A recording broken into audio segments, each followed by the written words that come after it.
everybody, Josh RV Nerd with Bish's RV out here in Idaho, getting some updated footage on my old buddy, the 24B Redhawk. That's probably what the B in the model number stands for, is buddy. Because, buddy, this is 10 pounds of sugar in a 5-pound sack. This is a small coach that's easy to drive around, that you don't need a big giant parking space to swing it around in or anything like that. But with a full wall mega slide that includes a bed, a lot of storage, and your dining and your entertainment, this little coach actually has some decent space inside once you get there. One of the things that makes this one really work for me is the spin around cab seats. I've got one of those demonstrated for you today, so that when you get to your destination, you get to enjoy the space of the cab area as part of your living area, kind of like you would in a Class A motorhome. More and more Class Cs are finally starting to get up there. Now this runs on a 7.3 liter V8 Ford, they call it the Godzilla motor. It's got a 7,500 pound tow rating on it, which is a little bit more than a lot of Class Cs have. The other thing here is this has 200 watts of solar on the roof now, which the last time I covered this, it did not. And that has a dual charge controller. What that means is it will, like if you haven't driven this thing in a while, it's just kind of sitting out beside the barn or whatever.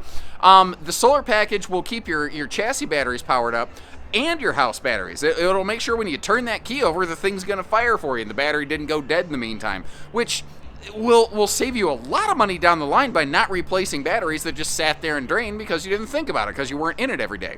Now, being a Jayco, it's got double the warranty of about anybody else and a lot of other really cool features, but it's got a couple weird hiccups and hangups, like the bathroom's a little tight. You're going to lose the bed with the slide closed in road mode. It's got some good with some bad, and I want to give you that fair info as we go today. And if you appreciate that, hit that subscribe button and like our video, and I'm going to wrap this up so these people beside me can, walk through here without being caught on candid camera.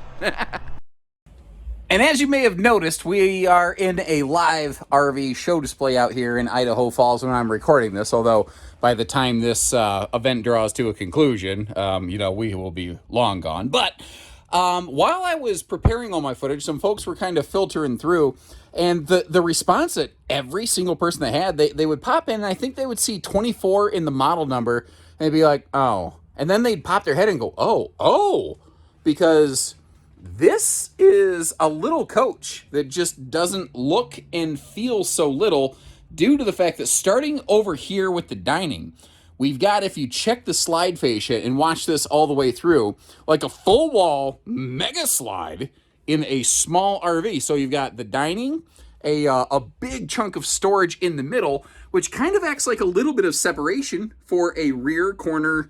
It is, I'm not going to say it's a private enclosed bedroom. It's still a more open bed design. But the fact is, it creates a ton of space with like a full 3-foot deep slide in an otherwise small RV. It really does a heck of a job. And surprisingly, I'm not telling you this has amazing prep space in the kitchen, because it doesn't. But it at least has something. You see that pop-up power tower right there? If you want a little coffee maker space. I see so many small little coaches, they don't even have a place to like put a coffee maker. And I'm not a coffee drinker, but I know that almost everybody I talk to that goes camping, they're like, where do I put the coffee pot in the mornings? It's just one of those things. Now, this can pop down. If you don't want it here, you push this little red tab and it just kind of slides away, and it becomes a wireless charge pad for your phone. I think that's kind of cool. Now, there's things I like and things that make me go, really? Like, this stainless steel sink is nice. Some people like a farm sink. Some people like a split sink. Everyone has a little different opinion. I prefer a farm sink myself, neither here nor there. But it's kind of like, do you call it pop or soda? Which sink do y'all like? I don't know why I said it in that kind of voice, but apparently that's what it sounds like in my head. No sink covers is what I was getting at. They put in like this big giant microwave and this stuff, and like a couple sink covers. Now, a Redhawk is not it's the little brother to the Greyhawk. They don't go quite all in on the widgets, whiz bangs, and features here. But would a couple sink covers kill you in an RV that is otherwise lacking in kitchen prep space? I don't personally think so, but I'm not the one that makes those decisions, so that's, I guess I can dislike it all I want. It doesn't matter. Got a 7-foot ceiling in here. You might have noticed the double ducted air in here. You can really have a lot of control of the air conditioner, because not only do you have lots of vents, but they are all louvered and they spin. So you can turn and close these however you want to. you can, and it doesn't screw up the air conditioning system. Some air ducting systems, you can't do that, which is why not every manufacturer uses it. It costs a little more to build an air ducting system where you can do that. Now, as we walk our way up to the cab here, something I think is awful cool is a number of seat belts in here, because they have 3 seat belts all around the dinette here. You can see 2 very plainly, and then if I kind of squat down a little bit, you can see the third one back there. Of course, the table hardware is a little bit in the way. By the way, as long as I'm down here, household and USB plugs, which is very, very handy. And you may have noticed that is also carpetless. Now, there's a small amount of storage under that U dinette, not a major, huge amount, so kind of keep that in mind. And that's not a big, full, like 7-foot long, what I'd call true U dinette. That's going to be like a 3-person seater, and you're probably going to be fighting for knee space. So I hope you appreciate the transparency and the candor that kind of I expressed right there. Now, this one has the spin around seats in the cab area, and you've got that big new display that they have up in the dash of these. One of the things that I really like about this, like the last time I recorded a Redhawk, RV manufacturers were still trying to use like a third-party GPS system, and they realized that more and more people are just using their phones to navigate. I'm one of those people, and as the screen's telling us over there, you are Apple CarPlay and Android Auto synced on this, and it even has a smartphone screen mirroring function like it's displaying right there. I tell you what, that screen is really helping me out right now. That is kind of nice, but the, the point that I'm getting at here is it's all integrated with the tech that we typically have in our pockets every day. And I would be kind of curious if anybody has an RV GPS system that they really, really recommend. Leave a note in the comments for the other potential viewers here. Now, the reason these spinner seats, I think, are so important is if you noticed where the entertainment's located, your cab of the RV is really the best seat in the house for entertainment. Because if you're sitting in that seat, or if you're at the back of the dinette, you're really not checking out the TV. But if you're sitting here, or at the driver and the co-pilot seats, well, that is not awful bad, especially considering that TV's mounted on a swing arm, so you can pivot it around kind of however you want to.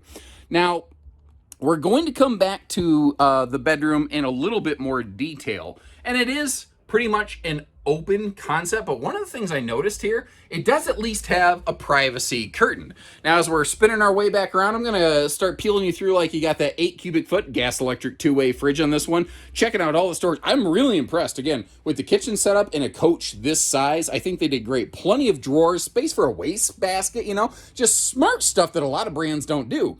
This also has a best-in-class 750 pound rated overhead sleeper. And if you're noticing, you've got 5 seat belts, you've got 5 sleeping spaces. That works awful darn nice. Now the dinette seat that faces toward the forward of the coach, that actually has car seat anchors as well. So they don't all have to be adults or, you know, teenagers or something like that. If you've got a baby in the family, everybody can come with us. But the storage in this thing, given no bigger than it is, I think the storage in this is absolutely awesome. And one of the things that we're going to talk about on the outside is that this RV has a really good rating for cargo carrying capacity. Not only do you have a lot of storage cabinet space, you can actually pack it full and not overload your rig. And it is baffling how many big, high-dollar coaches suffer from that kind of stupid mismatch, whereas over here, in a more frankly, borderline casual Class C, you don't have that issue. Now, this is a short queen bed, and it is a bendy bed. We are going to lose this when we switch over to road mode, when we close this big full-on super slide. And that sucks, but just because it's not positive doesn't mean I'm going to conveniently ignore it. Now, if you notice, there's a little kind of feed plug up there that's doing someone might say, ooh, you know, you could maybe use that cabinet as CPAP storage. I don't know that I would recommend that. I have learned, I'm not a CPAP user, but I've learned you don't really want that machine above your head. If you notice, what you can do is plug in your USB plugs and apparently run them all the way over in there and have your phone charging in the cabinet above your head overnight. It would have been kind of nice if they put a couple of those little, instead of one feed hole plug in the middle of the cabinet, if they did one on each side, but I don't know. I don't know. I don't have all the answers. You know, I'm sounding dangerously close to one of those people that sounds like, well, if I built RVs, they wouldn't suffer from these problems. You know what? If I built RVs, they'd suffer from different problems. That's just a fact. The space around the toilet is not extremely fluffy friendly, especially with the location of the butt napkin roller. I would have to move that thing. I'd bang my elbow on that constantly. I got a window over here so I can keep an eye on the grill while I'm doing my business. And this does have just the conventional dollar store fart fan up top. They don't go with a big one. But you notice they don't have the peekaboo I smell you bathroom door. That is actually fully framed, and that's a little bit trickier for a manufacturer to do because it means that they have to actually line up the door correctly. And it's not airflow, it is ease of installation is the reason some manufacturers do not fully enclose the bathroom door space right there. Now the shower, we saw some good headroom in there, although I was able with the shower head to clean off my shoulder. But if you take note, one of the things that's actually a little surprising here is that is height adjustable shower hardware. So even though it was a little low for me right now, it doesn't have to be that way. I could have actually raised that up to the point where the shower head was all but touching the ceiling panel of the RV. So that's one of those things, if like my household, I'm a little bit taller. My wife is a little more gravity friendly, we'll say. And it could work for both of us, you know? And that right there, that is what happens when you have a full big deep super slide in a small coach. Because the funny thing, towable RVs usually have giant slide outs. Motorized RVs rarely do, especially in this size.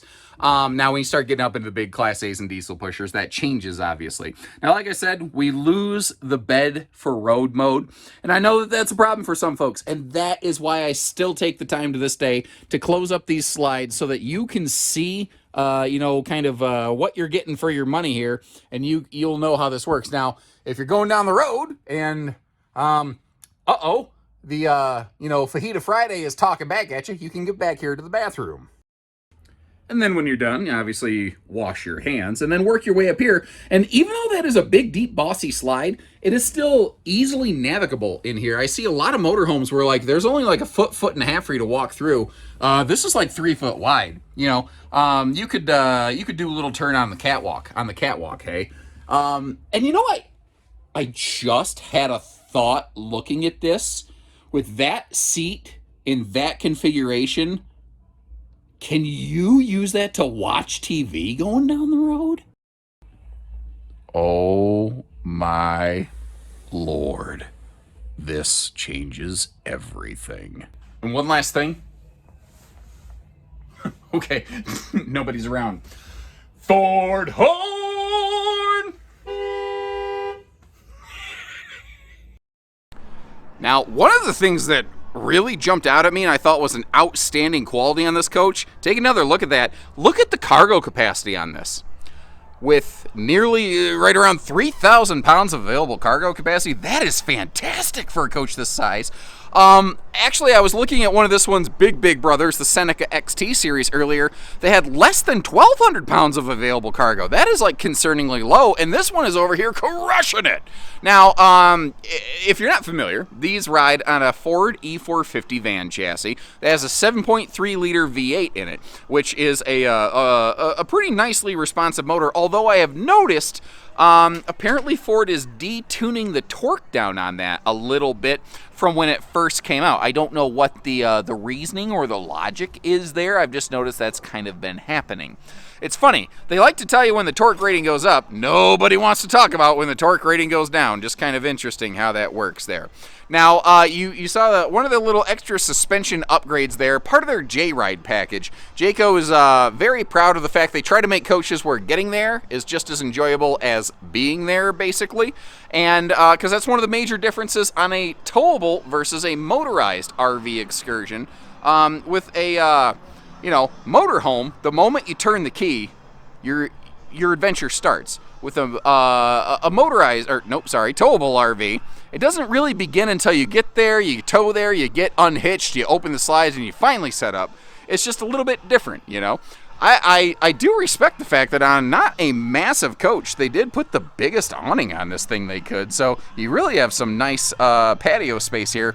And a lot of times when the doors are right next to the awnings, you can kind of get spritzed in the face. But because that door opens from the left and swings out to the right, it kind of swings that away over there. It will hopefully help block some of that. It might still be a little bit of an issue. I don't have personal experience with that, so I'm not exactly sure. Over here, we do have our power entry step, so you don't have one extra step leading you up into the RV on the inside of the RV, which can be a little bit of a step and or trip hazard. Onboard propane tank system, and I just want to kind of swing through. I always like to try to show you all the different storage areas I can. In there you see the charge controller as well as basically outside entertainment hookups. Now this one is just general little storage, but in this kind of Class C market, most manufacturers won't do anything with the baggage doors. Like you see how they added that little drawbridge extra little cable drop right there? It allows those doors to have a secondary function. Like it could almost be like a little drink holder station or something like that next to your picnic chairs or whatever. Just kind of handy things. And I like where they put the outside speakers. They put them down where you're not going to blow the neighbor away with your David Bowie rock and roll or whatever. I don't know why I went to David Bowie, but here we... Oh, that's why. Because I'm listening to something off the radio station in the background, and my brain kind of triggered it. Oh, my Lord. The back of this is filthy. That needs to get clean. With this being on that Ford chassis, one of the other nice things that you have here is a true 7,500-pound tow rating. Good old Freddie Mercury and David Bowie keeping us under pressure back here. But what I meant by a true 7,500-pound tow rating, you get in the Class C market, and there are a ton of manufacturers that advertise a 7,500-pound rated hitch. But what they don't say is 7,500-pound tow rating. And here's the difference. When you have only a 7,500-pound hitch, you have a 5,000-pound tow rating unless you hook up an external weight distribution system, which is, in a sense, basically an external Class 4 hitch upgrade. That's essentially what weight distribution is doing for you. You don't have to do that on this because Jayco has their hitch assembly done differently so that it is a true, always 7,500-pound rating. Now, this baggage door is one of the very few that doesn't have any kind of, swing catch. Oh, it does! They updated that. These did not used to have that. I am glad to see that. So it doesn't swing open and slam into the slide out. Sorry, sorry about crappy camera work right there. I got all like, wow, for a second. But that is going to be our biggest chunk of outside storage. That's actually going to be located under the bed right there. Now, real quick, back it up. We got a drone overhead. Either that or there's a giant winter dragonfly flying around up here. Getting you up top to the rooftop there, that fully walkable roof, giving you a peek around. A couple things. You will find a 200-watt solar panel up there, and I kind of talked about the charge controller and that sort of stuff. But again, the dual controller on that will keep both the house and chassis batteries tended. Most of it is shunted toward the house batteries, which is going to get the biggest use, and it will just trickle charge over here toward your chassis effectively. Now, I don't know why manufacturers, like almost every motorized manufacturer I've ever seen, almost nobody puts any kind of thing to hold the generator door open a little bit. Now, obviously you don't want to get caught under the slide flange up here, I get that, but like a gas strut that could hold it straight out would work, but nobody ever seems to want to do that. 4,000 gas generator built right in on these, standard from the factory. So if you do feel under pressure and you gotta get away, this is one that'll let you do it.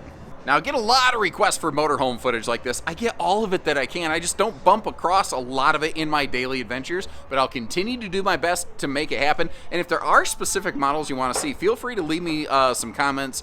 So you know, if I'm faced with 3, I can pick the one that you want to see. Everybody wins that way. I'll leave you a link in the video description to check for pricing and availability. And when you're ready, we'd love to work with you. Take care, stay safe, have fun, and happy camping, everyone.